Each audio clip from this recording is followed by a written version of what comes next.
Saudara, jelang Ramadan, sejumlah remaja secara sukarela membersihkan Masjid Darul Ma'arif di Kota Makassar.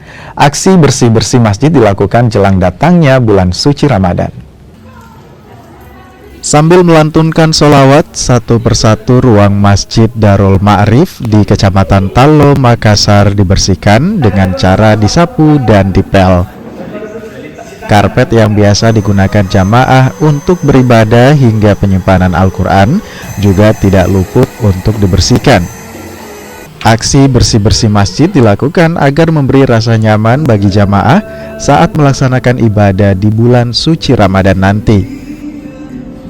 Hari ini mengadakan kegiatan bersih-bersih masjid untuk menyambut bulan suci Ramadan, untuk menyemarakan bulan suci Ramadan.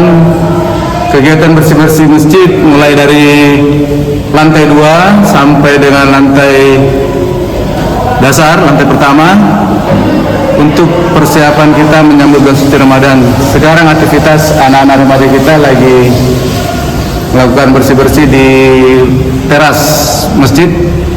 Selain menata keindahan masjid, aksi bersih-bersih ini juga memberikan edukasi tentang perilaku hidup bersih dan sehat pada masyarakat. Rama Pratama, Kompas TV.